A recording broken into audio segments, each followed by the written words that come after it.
Mayapaldo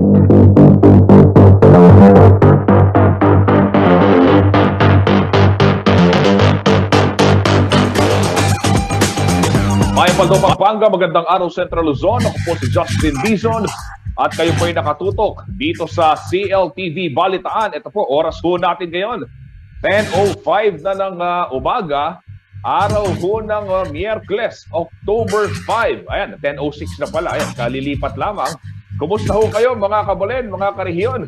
Miyerkules na ho, ito yung tinatawag na hump day ng ating mga millennials at mga Gen Z na kaibigan. Ano ibig sabihin? Kalagitnaan na ng linggo. Sana po ay nasa maayos kayong kondisyon. At salamat po sa inyong pagtutok dito sa ating programa kung saan tatalakayin ho natin at ihahatid sa inyo yung mga malalaking balitang Central Luzon na nakalap ng ating news team. Ito, simulan na ho natin ang mainit na balitaan. Narito ang headlines. Pangungutang ho na 320 million pesos ng Florida Blanca LGU para sa multipurpose building tinututulan ng ilang mga residente.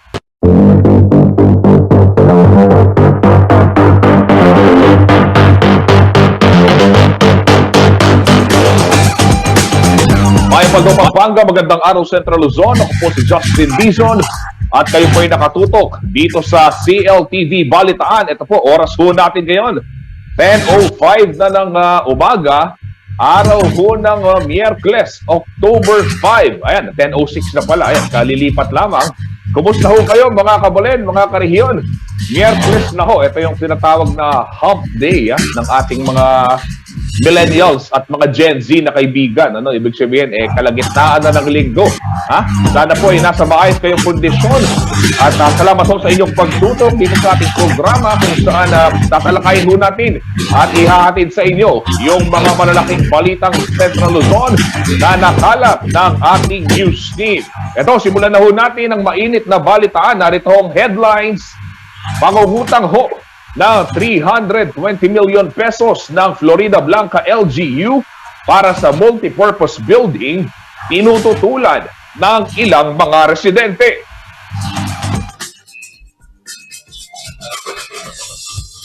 Informal settlers sa lupa ng simbahan sa Santo Tomas, Pampanga nakikiusap na hintayin silang makalipat bago i-demolish ang kanilang mga tinitirahan. Higit 33,000 PUV operators sa Central Luzon kailangan ng bagong taripa o yung fare matrix mula sa LTFRB. 5 lalaki arestado matapos manloob sa isang grocery store sa Candaba, Pampanga.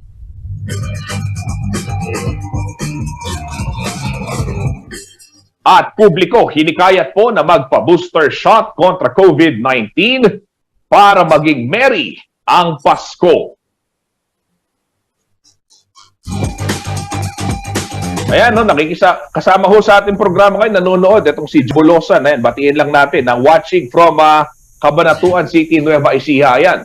Sige, tuloy-tuloy tayo sa balitaan. Magiging masaya raw ang pagdiriwang ng Pasko ngayong 2022 kung tataas ang COVID-19 booster vaccination rate sa huling quarter ng taon, ayon ho yan sa infectious disease expert na si Dr. Edsel Salvania.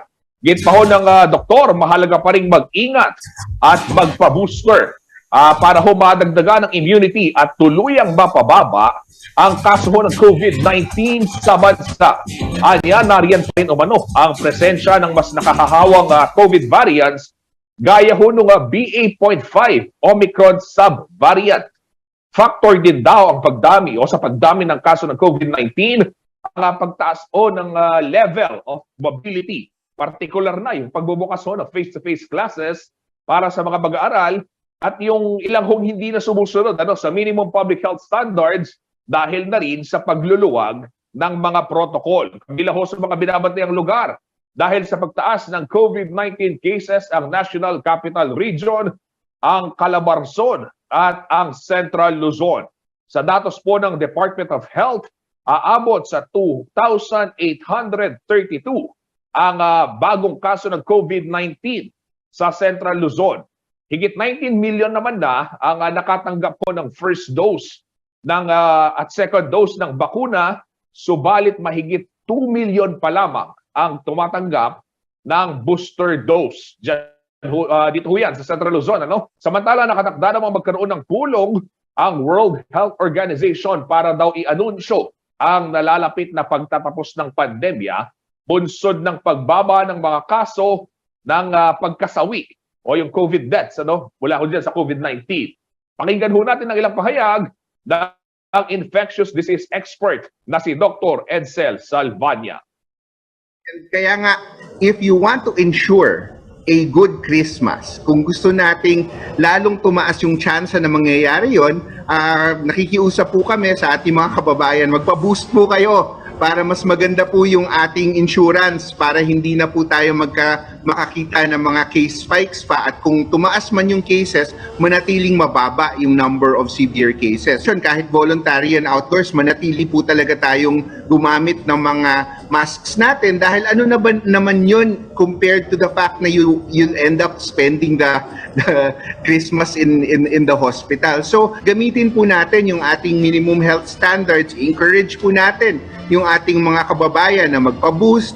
Kung hindi pa nakabakuna, baka ano pang hinihintay nyo, at manatili po tayong hindi lang ingat sa sarili natin, kung hindi yung mga ginagawa nating bagay ay para maingatan din yung isa't isa. Yung WHO.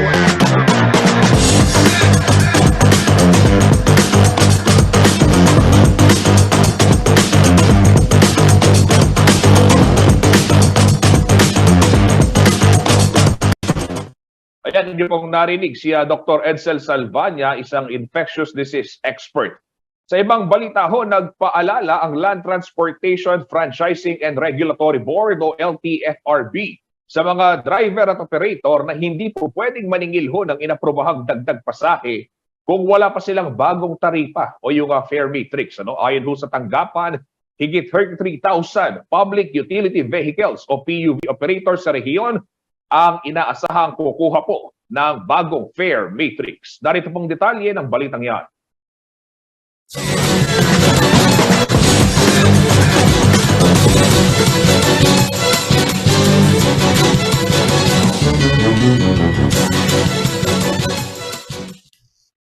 Naabutan ng CLTV News na nakapila sa tanggapan ng Land Transportation Franchising and Regulatory Board o LTFRB ang driver-operator na si Nardito Maniago.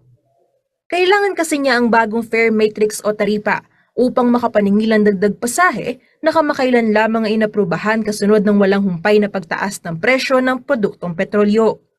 Piso ang dagdag pasahe na inaprubahan ng LTFRB para sa mga modern at traditional jeepneys.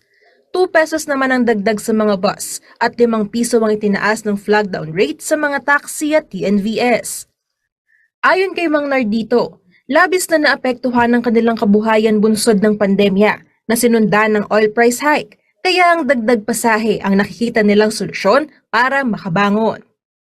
Malaki kasi dati mahina yung kinikita namin. Ngayon, kailangan namin talagang dagdag pasahe. So sa tingin niyo po ito, mararamdaman po ninyo itong dagdag na ito? Oo.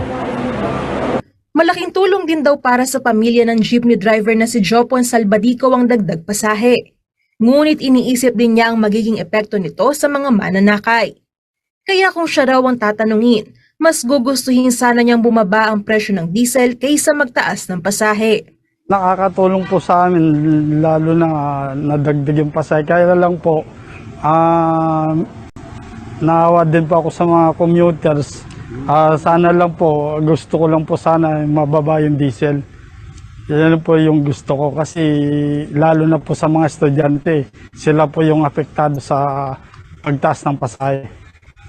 Ang driver na si Ver Reyes, aminadong wala pang bagong taripa, kaya naman hindi pa raw siya naniningil ang dagdag pasahe. Bagamat hindi kanya ang ipinapasadang jeep, umaasa siyang mararamdaman ng epekto ng pisong dagdag pasahe. Pag naibiyahe na yung ganung presyo, halaga ng pamasahe, doon pa lang natin masasagot kung maganda na yan. Ay, baka sakali naman makatulong kahit pa paano. Anya, ang sabi nga natin, ang dinadaing natin yung taas ng diesel. Halos ang kinikita, kung halimbawa na kumita ka ng 1,000, halos kalahati napupunta sa diesel dahil sa taas ng presyo. Baka sakali namang ito'y makadagdag.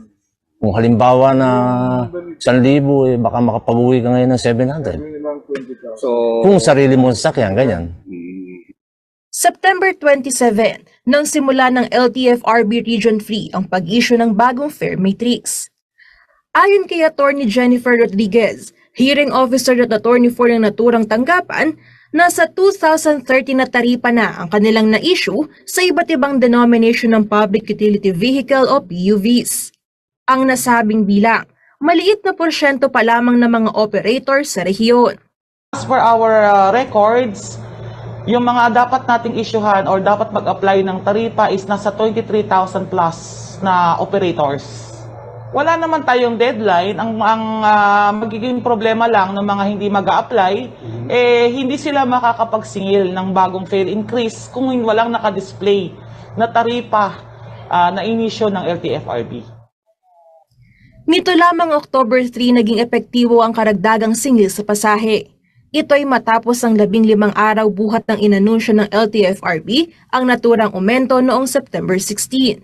Sa inilabas na desisyon ng LTFRB Board, inaatasan ng bawat PUV operator at driver na maglagay ng updated na fare matrix o fare guide sa kanilang mga sasakyan upang ito ay kaagarang makikita ng mananakay. Paalala po sa lahat ng mga operators at driver na ang i-display lang po natin na taripa ay yung mga taripa na talagang inisyo ng LTFRB. Meron po tayong bagong template dyan, makikita na po ang plate number, ang receipt number at ang operator, pangalan ng operator sa taripa. Ngayon, kung kayo po ay magpapasirox lang ng taripa na nanggaling sa iba, pwede po kayo na matiketan at mapenalize ng 5,000 violation ng Memorandum Circular 2005 and 024 po. Magkakaiba naman ang reaksyon ng mga commuter sa rehiyon sa ipinatupad na dagdag singil sa PUV.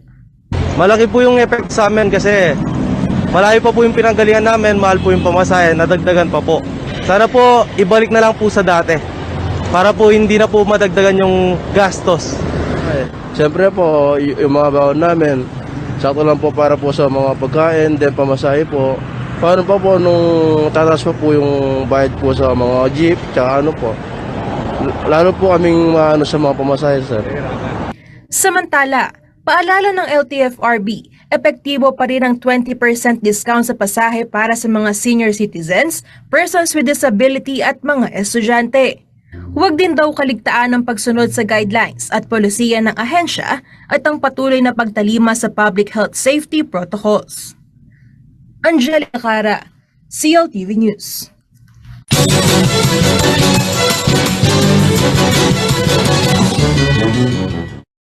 At ho, sa ibang balita, kinundi na ng ilang organisasyon at individual ang pagpaslang ho sa veteranong broadcaster na si Percival Mabasa o mas kilala bilang Percy Lapid.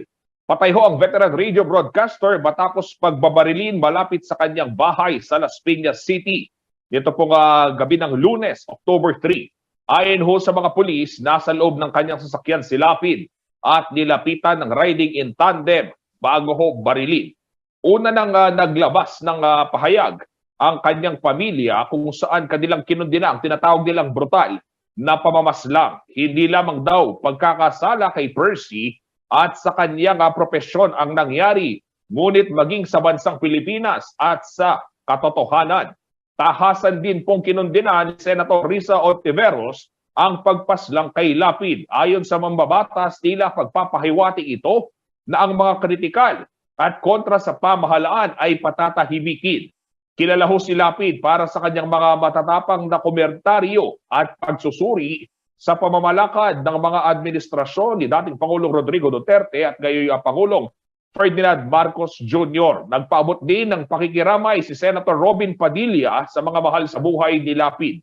Patunay umano ang insidente ng pagyurak sa malayang pamamahayag. Naniniwala naman si dating Senador Kiko Pangilinan na ang paghuli sa mga salarin ang magiging patunay kung seryoso ang gobyerno na sugpuin ang mga nangyayaring karahasan at pigilan ang umano'y pagpatay sa katotohanan. Kinundi na rin ho ng dating Vice Presidente Leni Robredo ang naging pagpaslang at sinabing dapat agad maihain po ang hustisya sa nangyari at sa marami pa umanong insidente ng pagpatay sa mga mamamahayag. Wala raw po ang karahasan at paggigipit sa isang lipunang tunay na malaya. Para naman ho sa National Union of Journalists of the Philippines, pinatunayan ng naging pagpaslang na peligroso ho at mapanganib pa rin ang pamamahayag bilang trabaho sa Pilipinas. Kanila rin pong usig ang Philippine National Police na panagutin ang mga may kasalanan. Nangako naman ho ang National Capital Region Police Office o NCRPO na bibigyang hustisya ang naging pag-atake laban ho sa miyembro o sa kay Lapid na isang miyembro ho ng media. Isang Special Investigation Task Group na tinawag na SITG Lapid na rin ang kanilang binuo.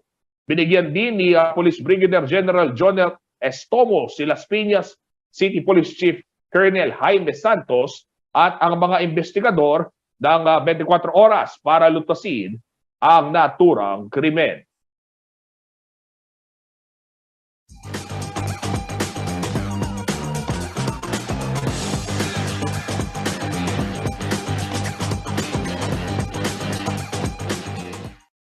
Marami pang mainit na balita sa pagbabalik ng CLTV Balitaan.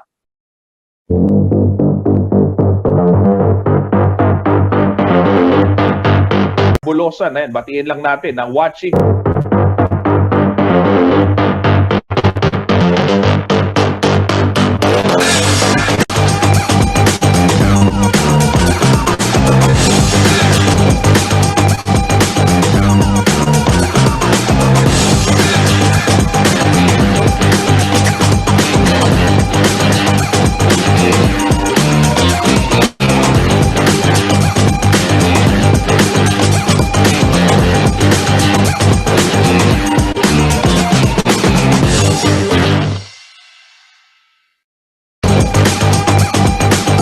Pabalik po ang CLTV Balitaan. Ito ho, tuloy-tuloy tayo sa mga mainit na balitang Central Luzon.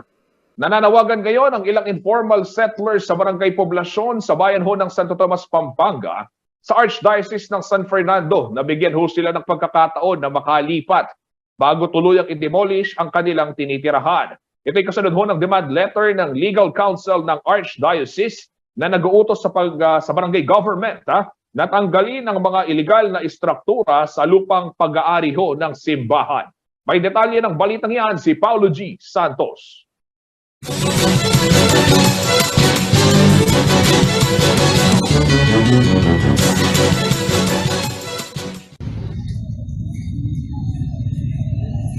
Sa ligurang bahagi ng simbahang ito sa Barangay Poblasyon Santo Tomas, Pampanga, naninirahan ng ilan sa ating mga kabalen. May access road ang mga bahay dito na hindi lamang yari sa light materials, kundi halos konkreto na. Ito na ang kinamulatang komunidad ng mga residente dito, gaya na lamang ni Lilibet Deyang. Sa kabila nito, aminado siya na hindi sila ang may-ari ng lupang kinatitirikan ng kanilang tahanan. Kaya naman ngayong pinaalis sila ng Archdiocese of San Fernando, ang lehitimong may-ari ng lupa, halos manlumo si Aling Lilibet at ang kanyang mga kapitbahay. Ngayon po, parang wala na ako po sa sarili po. Ngayon kasi yan po inaalala namin yung pinanggawa namin ng bahay, inuutang lang po namin, tapos bigla lang po kami paalisin.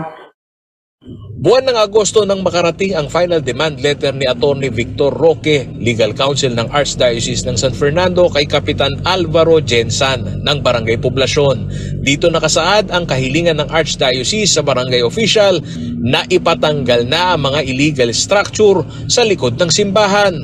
Kaya naman si Aling Lilibet agad na nakiusap sa kanilang kura paroko. Sabi po ni Father, pupunta kayo doon sa sanctuary, makiusap kayo po. Ginawa naman daw ng kapitbahay ni Aling Lilibet ang pakikiusap na si Alma David, pero ang kanilang bagsak ay sa abogado pa rin ng simbahan. Yung sister, tsaka po yung secretary ni Father Among Labarios po, sabi niya, binasa, yung nga pong letter nasa kanila din po, hawak nila. Ito nasa attorney na, siya na lang kausapin nyo, puntahan nyo si attorney Roque sa tabi daw po ng PhilHealth, doon daw po nakatira. Ngayon, lumingi kayo ng schedule sa kanya, siya nang makikipag-usap sa inyo kung ano yung concern niya, ano dapat nyong gawin. Dahil sa nakaambang demolusyon, naisama raw sa dalangin ng magkakapitbahay ngayon na wag muna silang paalisin sa lugar na kanilang tinitirhan. Talaga po, pag pumasok po ako sa harap ng simbahan, sa harap ng yun alam, pinapanalangin ko po na sana wag kami pong paalisin dito, sana dinggin po kami, sabi ko. Wag na po kami paalisin dito sa tinitiran namin dahil matagal-tagal na po kami dito. Dito na po kami lumaki, nagkaanak, nagkaapo. Tiniyak naman ni Mayor John Sambo ng Santo Tomas na mamamagitan siya sa usapin at magbibigay ng tulong sa kanyang mga nasasakupan. Nag-meeting kami, so hingi kami ng pagkakataon ngayon na makausap sila. At siyempre, I will represent my constituents also. Kanya nga ho, nag-convene kami at pati ang ating Vice Mayor, in-invite ko na kung paano natin masolusyonan. Naniniwala naman tayo lahat ng problema may solusyon. Plano na rin daw ng Local Housing Committee ng Sangguniang Bayan na siyasatin ang mga municipal idle land para sa relokasyon ng mga informal settlers. Okay naman na bibigyan po natin ng magandang relocation ang ating mga kababaryo doon na kung sakali na hindi po tayo pagbibigyan ng Archdiocese. Ayun po, siguro po ay kami maghahanap na ng magandang relocation. Kaya nga po, inahanap na po namin lahat ng paghahari ng municipal government ng ating bayan. Samantala, tinungo ng CLTV News ang tanggapan ng Archdiocese of San Fernando sa Chancery. Ayon sa kinatawan ng simbahan na aming nakapanayam na tumanggi ng humarap sa kamera, bibigyan naman daw nila ng palugit ang mga informal settlers para makahanap ng malilipatan. Paolo G. Santos, CLTV News.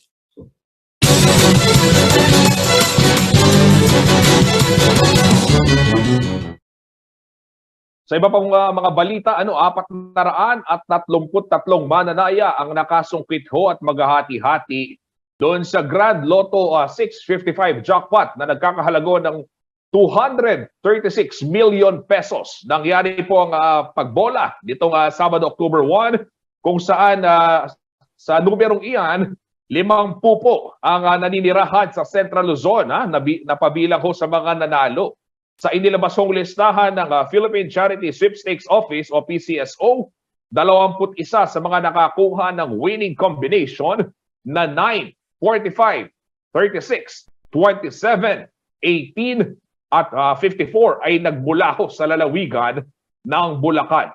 13 naman ang mula sa Pampanga, 5 sa Zambales, 4 ho sa Bataan at Tarlac, 2 sa Nueva Ecija at 1 sa lalawigan ng Aurora. Matapos pong i-anunsyo ang winning combination, unti-unti hong dumagsa sa tanggapan ng PCSO sa Mandaluyong City ang jackpot winners upang kunin ho ang kanilang napanalunan. Sa kabila ho ng pagdududa ng iilan sa laki ng bilang ng mga jackpot winners, tiniyak naman ho ng pamunuan ng PCSO na walang nangyaring anomalya sa likod ng sweepstakes draw. Nagpahayag naman ng tuwa at pasasalamat ang isang nanalo mula ho sa lalawigan ng Bulacan. Tulad kayo, yan po talaga yung alaga ng mga mananaya. Kung tumataya ng loto, malalaman ninyo na that's very normal. Yung maganyan. Kaya nga ang dami nilang nanalo dyan kasi ang daming nag-aalaga niyan. Sa bet card, pag nakita niyan, diagonal yan. So, napakadaling tayaan yan sa bet card. So, for us, winning this ganyang series ay ordinary yan. That's part of your odds of winning in the 1/28.9 million. Salamat din po kami sa PCSO talaga na nabigyan kami ng pagkakataon na manalo dito sa ano. Alam ko po na hindi naman po ito pandaraya. Talaga lang po talaga pinagkaloob ni Diyos. Ng Diyos ito sa atin, sa amin. Nabigyan kami ng pagkakataon na napakalaking bagay po ito na pinagkaloob ng pinagpala po tayo ng Panginoon Diyos. Ito po ito totoo. Maski ako man po nung una, hindi ako tumataya. Nito lang po ako nagsumubok ng 2 taya po ako. Dahil po nagbabakasakali po ako ng pagkalooban ako ng Panginoon Diyos. Pagpalain ako na manalo. Totoo po.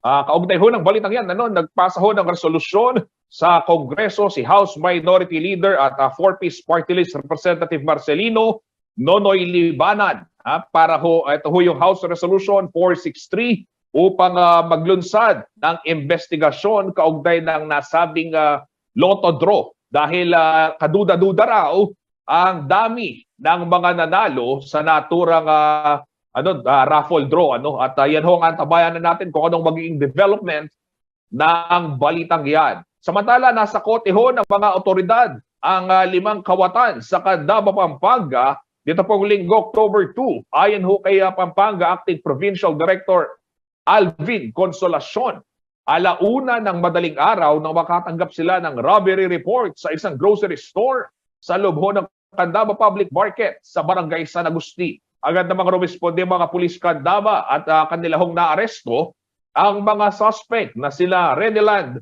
Pangilinan, Jomar Sibug at Eric Pangilinan na mga residente ho ng Barangay Pasig, Lester Mangila ng Barangay Buwas at John Henry Simbulan ng San Agustin. Nakatakas naman ho sila Joshua Jurado, Bill Balagtas at 2 pang suspect. Na-recover ho mula sa mga suspect ang mga ninakaw na grocery items at isang bolt cutter.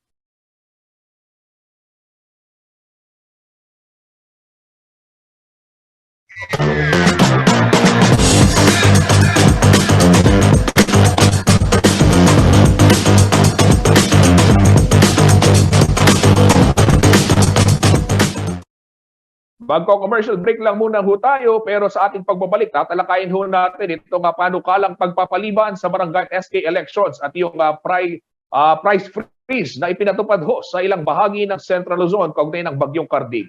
Marami pang mainit na balita sa aming pagbabalik.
Nagbabalik po ang CLTV Balitaan. Lagda na lamang ho ni Pangulong Ferdinand Marcos Jr. ang hinihintay ng panukalang pagpapaliban sa barangay at sangguniang kabataan elections bago ho maging isang ganap na batas. Ito po ay matapos magkahiwalay na aprubahan ng Kamara at Senado nito po nga September 28 ang ulat ng Bicameral Conference Committee na maglilipat sa eleksyon sa huling Lunes ng October 2023. Mula ho sa itinakdang petsa sana na December 5 ngayong taon. Nagkasundo mga mambabatas na itakda ang halalan ng mas maaga ng 2 buwan kaysa sa una nang naaprubahan. Ayon ho sa kay COMELEC Chairman George Garcia, ang posibleng pagkakaantala sa botohan ng 1 taon ay magkakaroon ng karagdagang gastos na abot ho sa 10 billion pesos. Taliwas ito sa mga naunang pahayag ng mga mambabatas na ang pagpapaliban sa barangay polls ay magbibigay daan sa gobyerno para makatipid ng pondo na maaaring ilaan sa iba pang mga programa. Nais kasi ng mga mambabatas na gamitin ang orihinal na 8.4 billion pesos na barangay elections budget para sa pandemya.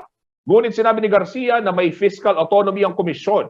Ibig kong sabihin, ang perang naibigay na sa poll body ay hindi na ibabalik sa executive department sa kabila ng pagpapaliban ng halalan. Sinabi rin ho ng COMELEC na magpapatuloy ang kanilang paghahanda para sa barangay polls hanggang sa pirmahan ni Pangulong Marcos Jr. ang panukang batas na nagpapaliban sa pagsasagawa nito sa Disyembre. At pakinggan naman ho natin ang ilang bahagi ng pahayag ni Attorney Elmo Duque, ang Assistant Regional Director ng COMELEC Central Luzon. Advantage ng pagpapaliban ng DSKE, makikita natin na pag mas maliit yung numero ng mga botante na buboto, mas madaling i-execute ang halalan. Pangalawa, less ang gastos natin. Pangatlo, shorter yung time ng stress ng mga kandidato, ng aming mga empleyado, ng sambayan ng Pilipino.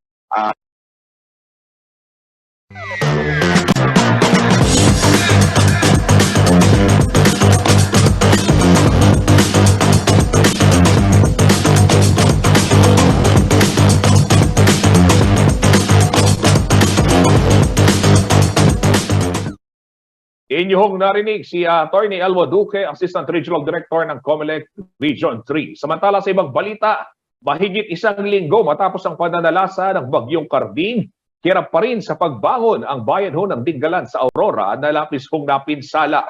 Patuloy ngayon ang panawagan ng pamahalaang panlalawigan sa ibang ahensya ng gobyerno maging sa ating mga kababayan na may mabubuting puso para ho sa ayuda na gagamitin ng mga survivor sa kanilang muling pagsisimula.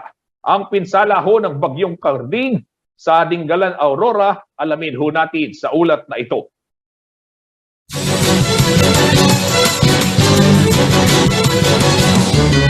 Isang linggo matapos ang paghagupit ng Super Typhoon Carding sa gitnang Luzon, kita pa rin ang bakas ng pinsala nito sa mga pananim, infrastruktura, kabuhayan at pamumuhay ng ating mga karehiyon. Sa lalawigan ng Aurora, bagamat nakabalik na sa kanilang mga tahanan ng mahigit 7,600 na pamilyang inilikas sa kasagsagan ng bagyo, nasa 3,650 na bahay naman ang nasira. Mahigit 2,500 sa mga lubos na nasira ay matatagpuan sa bayan ng Dingalan na labis na napinsala ng Super Typhoon. Nandyan din ang dagok sa magsasaka, naghahayupan at mga mangingisda. Ayon kay Aurora Governor Christian Noveras, nasa 164 million pesos ang halaga ng pinsala sa palay, high-value crops at livestock industry. 474 na bangka rin ang nasira na nagkakahalaga ng 34 million pesos. Malawak din ang sira sa infrastruktura, gaya ng mga silid-aralan at pampublikong tanggapan sa Dingalan. Aabot ang halaga ng pinsala sa 72 million pesos. Dagdag pa rito ang pinsala sa mga accommodation establishments na nagkakahalaga ng mahigit 29 million pesos. Dahil dito, apektado rin ang kabuhayan ng higit 700 na manggagawa sa naturang bayan, maliban sa agarang pangangailangan tulad ng food packs, hygiene kits at iba't ibang uri ng gamot sa mga apektadong pamilya. Nagpaabot din ng financial assistance ang pamahalaang panlalawigan. Patuloy din umano ang pangangalap ng ayuda ng LGU mula sa iba't ibang ahensya na makatutulong sa muling pagbangon ng mga survivor ng bagyo. Bilang dagdag na ayuda sa mga ipinamahagi ng lokal na pamahalaan, tanggapang nasyonal at iba pang volunteer organizations. Nagpamahagi din tayo ng tulong pinansyal sa mga pamilya na nalubos na nasira ang mga bahay na nagkakahalaga ng humigit kumulang 1.3 million. Pinakilos din natin ang mga heavy equipment upang kumpunihin ang mga nasirang istruktura at tanggalin ang anumang mga balakid sa mga kalsada. Patuloy ang ating ginagawang pakikipag-ugnayan sa mga tanggapang nasyonal tulad ng DSWD para sa dagdag na family food packs, sa Department of Agriculture para sa mga pananim, abono at kagamitang pangisda, sa Department of Human Settlements and Urban Development para sa shelter assistance, at sa iba't ibang volunteer organization para sa mga donasyon. Isa pa raw sa pagtutuunan ng pansin ng pamahalaang panlalawigan ang pagpapatupad na Economic Convergence Program sa Dingalan upang lubos na matutukan ang pangangailangan ng mga residente. Sa ilalim ng Economic Convergence Program, pagsasama-samahin natin ang iba't ibang proyekto at serbisyong inihahatid ng pamahalaan upang maiwasan ang pagbibigay ng paunti-unting tulong, bagkus ay gawin nating ugnay-ugnay ang mga proyekto at serbisyo na ihahatid sa mga benepisyaryo. Sisimulan po natin ito sa pamamagitan ng pagpapalakas ng mga komunidad sa pamamagitan ng agresibong pagsasanay sa mga komunidad. Sa kabila ng matinding pagsubok, positibo ang gobernador na muling makababangon ng mga taga-Dingalan. Nagpasalamat din ang gobernador sa agarang pagtugon ng Disaster Risk Reduction and Management Office at LGU sa bawat bayan, gayon din ang kooperasyon ng mga mamamayan. Labis na ipinagpapasalamat ng gobernador na walang casualties, bagamat may nasa 27 katao ang nasaktan dulot ng bagyo. Lubos po akong nananalig na kaya nating lampasan ang dagok na ating tinamo. Hindi kayang gupuin ng isang bagyo ang katatagan, pananalig at pagkakaisa nating mga anak ng Aurora, lalong higit ang kababayan natin sa Dingalan. Sa patuloy nating pagkakaisa at pagtulong-tulong at gabay ng buong may kapal, sama-sama tayong babangon muli. Angelica Cara, CLTV News.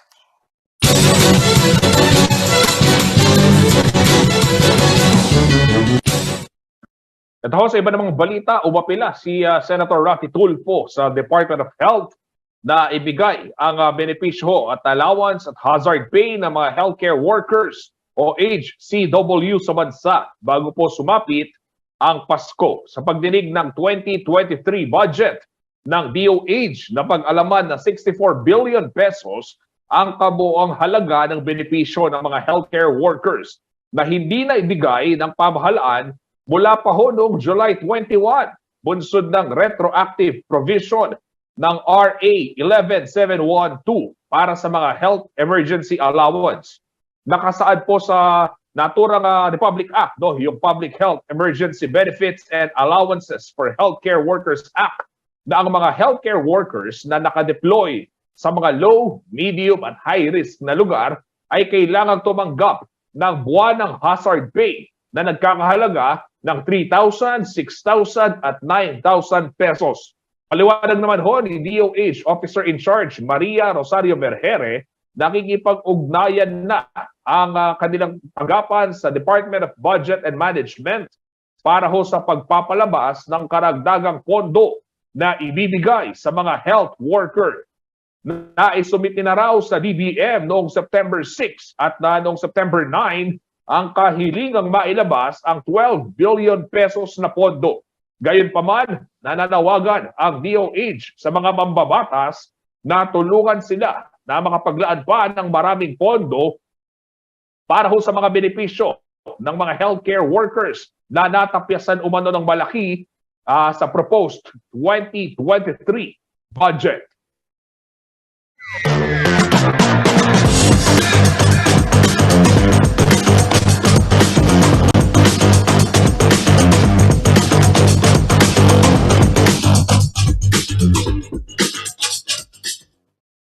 Abangan ho sa pagbabalik ng CLTV Balitaan, price freeze ipinatupad ho ng DTI sa 6 na lugar sa Central Luzon At ito ho, planong pangungutang ng Florida Blanca LGU na 320 million pesos tinutulan ng ilang mga residente. Marami pang mainit na balita sa aming pagbabalik.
Nagbabalik po ang CLTV Balitaan. Sa pagkakataong ito, makakasama natin si JM De Jesus na tumutok ho dyan sa kapihan ng Department of Trade and Industry kung saan ibinalita ho yung pagpapatupad ng price freeze sa 6 na lugar sa Central Luzon. Bunsod pa rin ho yan ng pananalasa ng Bagyong Cardig. JM, ano ba itong 6 na lugar sa Central Luzon na nagpatupad ng price freeze? Yes, kasamang Justin kanina nakausap at nakasama natin ang mga opisyalis ng DTI at nabanggit nila ang 6 na lugar na apektado ng price freeze dahil sa pananalasa ng nagdaang Super Typhoon Carding at ito ay ang Dingalan Aurora, San Miguel Bulacan, buong probinsya ng Nueva Ecija, Candaba Pampanga, Macabebe Pampanga at Concepcion Tarlac. JM, pag sinabi nating price freeze, ano ba yung mga panuntunan? Alam natin, wala dapat maging paggalaw sa presyo, no? Pero ito ba, ibinigay ba o naglabas pa ng mga SRP? Itong DTI, lalong-lalo na doon sa mga basic commodities na alam naman natin mahalaga para doon sa mga survivors ng bagyo. Yes, kasamang Justin, ngayon ay patuloy ang pagtaas ng presyo ng mga bilihin dito sa Central Luzon. Kaya naman natanong natin kanina, ano ang SRP ng mga basic needs na kailangan dito sa price freeze dito sa Central Luzon dahil sa nagdaang bagyo, At nila, maaari daw puntahan ang kanilang website dahil magpapaskill sila ng mga suggested retail price regarding dun sa mga produkto na maapektuhan ng price freeze. At nabanggit naman nila at ang mga apektadong produkto ay isa na dito ang rice, corn, eggs, pork at beef at ibang poultry meat. Kasama na din dito ang processed milk, coffee, laundry soap, detergent soap, ang mga kandila, mga bread at ang salt. JM, meron ka bang dyan? May listahan ka ba ng presyo? Kung magkano yung SRP? Maganda, banggitin na rin natin para sa kaalaman ng ating mga kababayan kaysa magtungo pa sila dun sa website ng DTI. Yes, ayon sa pinakahuling labas ng datos ng DTI ngayong August 12, ang presyo ng mga canned sardines katulad ng mga tomato sauce ay tumaas ng piso hanggang 1 peso and 18 centavos. At ang processed milk naman ay tumaas ng 1 piso at 2 centavos hanggang 4 na piso. at ang mga coffee refills naman ay tumaas din ng 1 peso and 25 centavos o 2 piso hanggang 75 centavos. Ang mga noodles naman ay...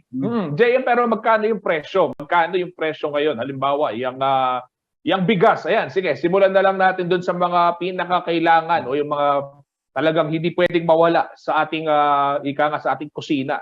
Magkano ang kilo ng bigas ngayon doon sa Central Luzon? At ano yung sinasabi ng DTI kaugnay ng SRP? Yes, kasamang Justin, tinanong natin sila kanina kung ano nga ba ang SRP ng mga basic needs at ang sagot nilang nila sa atin ay bisitahin na lang at mamaya ay pwede natin tignan doon sa mismong website ng DTI upang makita natin ang mga suggested retail price ng mga basic needs na kailangan na bantayan dito sa basic needs or dito sa price freeze. Okay, JM, ang pahuli na lang, ano yung mangyayari kung hindi sumunod sa SRP itong ating mga retailer at yung mga manininda? Ano yung pwede nilang kaharaping parusa? Yes, kasamang Justin, kaugnay nga doon sa Republic Act number 7581 o ang The Price Act of 1992, merong penalty na kakaharapin ng manipula ng mga presyo ng mga basic needs regarding doon sa SRP. Maaaring makaharap doon sa pagkakakulong ng 15 years, aabot ng 15 years at magkakaroon ng fine na maaaring umabot ng 5,000 hanggang 2 million. Kaya kailangan ng umunong sundin kung ano ang ilalabas na ng DTI upang at babantayan daw nila ito ng maigi doon sa mga anunsyo na merong state of calamity upang talagang ma-check nila kung talagang sumusunod ang mga stakeholders natin dito sa SRP. Okay, maraming salamat, JM De Jesus, para sa iyong ulat. Samantala sa ibang balita ito, tumututol ang ilang mga residente ng Florida Blanca, Pampanga sa plano ng pamahalaang bayan na mangutang ng 320 million pesos para sa isang multi-purpose building na itatayo. At ito yung ang dahilan nila dapat i-maximize muna yung natitirang espasyo sa kasalukuyang munisipyo bago gumastos ng malaking halaga para sa bagong istruktura. Dumipensa naman yung Sangguniang Bayan at sinabing ang naturang proyekto ay para sa higit na pagpapalakas ng komersyo at iba pang serbisyo ng munisipyo. Nito pong Lunes ay nagkasaho ng isang motorcade ang mga miyembro ng Florida Blanca Vendors Association patungo sa Kapitolyo ng Pampanga. Ang kanila pong pakay irehistro ang pagtutol sa nakaambang pangungutang na 320 million pesos ng pamahalaang bayan ng Florida Blanca sa Asian Development Bank para itayo itong multi-purpose building. Magsasagawa sana ng programa sa harap ng Kapitolyo ang grupo, subalit inanyayahan na po sila ng mga pulis sa tanggapan ng Sangguniang Panlalawigan upang makipagdialogo po kay Vice Governor Lilia Pineda. Ito yung nabanggit ng ating butihing vice-gobernador, I quote, "Pepanikan ko kayong office ko. Sabi ko na ng problema, mandutang kayong yakanong 320 million ni Mayor. Kay ba't pagwayang munisipyo kay Marayu at kay ba't Ela Kadu Medinig, anyang megreklamo la." So sabi ko, alaya pa naman yan, manikya pa kayo niyan, at saka ning approval ken, kami. Ako syempre, lalawen ni Pamu, yung bastanting ya, o nung pwede ya karin. Buride ba? Ring tao ka rin, nikahiring kami naman Ken. Sabi ko Karela, yan po ang binanggit ni Vice Governor Pineda sa kanyang panayam. Sa ating kasama si Paulo G. Santos. Ay naman sa ilang miyembro ng mga asosasyon o ng asosasyon ng mga manininda, hindi raw sila nakonsulta o kulang ang isinagawang konsultasyon sa kanilang hanay kaugnay ng proyekto. Wala isipan daw kasi sa grupo yung 150 million pesos na planong ilaan para sa 5 ektaryang lupain sa Barangay Consuelo na pagtatayuan po ng sana ng proyekto. Duda rin daw sila sa 170 million pesos na halaga ng gusali. At ayon sa isang nagngangalang Cherry Binuya, isa doon sa mga tumututol na mamamayan diyan sa proyekto. Bakit doon daw sila maghahanap bakit daw hindi sila maghanap ng murang lupa? Dahil ang presyo daig pa ng mga syudad yung babayaran para doon sa 5 ektaryang lupain. At kabilang din sa mga tumututol si dating alkalde Eduardo Guerrero. At ang sinasabi naman ni dating Mayor Guerrero ay para saan pa yung panibagong gusali. Sabi niya, kung meron naman daw existing dala-dalawa, gagastos pa daw dyan. Kung tatlo yung munisipyo, hindi lang daw interest ang babayaran, maging yung maintenance cost ay kailangan din paghandaan.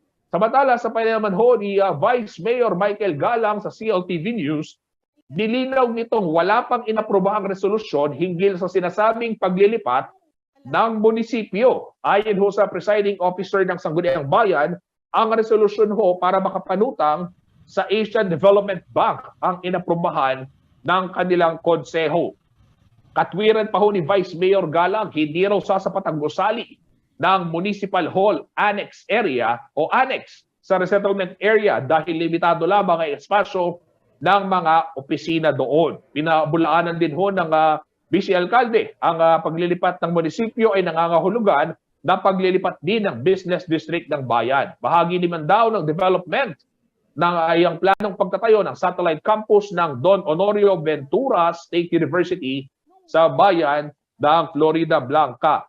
Bukas naman, paglilinaw din ho ni Vice Mayor Galang, ang pagbabayad ho sa utang ay hindi kukunin sa local revenue ng LGU kung hindi sa Internal Revenue Allotment o yung tinatawag kong IRA. At tiniyak naman ho ni Vice Mayor Galang na bukas ang lokal na pamahalaan sa mga katanungan ng mga residente hinggil sa naturang proyekto. Abangan ho natin ang kabuang detalye ng balitang yan mamayang alas 6 ng gabi sa CLTV News.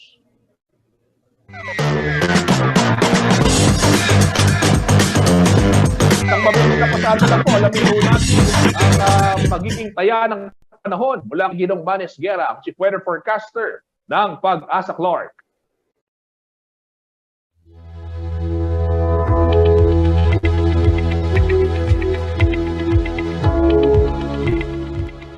Narito po magiging taya ng panahon sa susunod na 24 oras. Easterlies po ang nakakaapekto ngayon dito po sa may silangang bahagi ng Luzon at Visayas. Samantala po Intertropical Convergence Zone or ITZZ ang nakakaapekto naman sa buong Mindanao. Kaya po ang Aurora at Isabela, maula po ang papawirin na may kalat-kalat ng mga pagulan, pagkidlat at pagkulog, dulot po ito ng easterlies. Ang Caraga, Davao Region, Zamboanga Peninsula, Basilan, Sulu at Tawi-Tawi, maulap din po ang papawirin na may mga kalat-kalat ng mga pagulan, pagkidlat at pagkulog. Ito po ay dulot ng ITZZ o Intertropical Convergence Zone.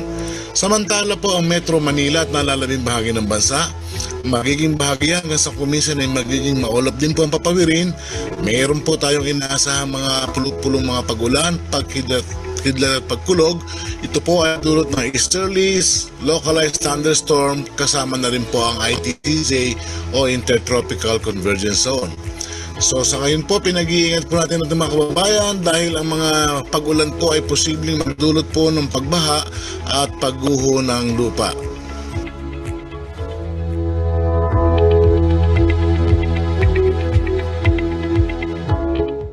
Kabalen, Karehiyon, alas 11:01 na ho at ako'y magpapaalam na. Antabayanan ho natin mamayang alas 12 ng tanghali si Kuyang Jody Mercado sa Top Pick at kasama po ang buong pwersa ng buong CLTV News and Current Affairs. Ako po si Justin Dizon. Ito ang CLTV Balitaan. Ayan, 81 days na lamang, Pasko na.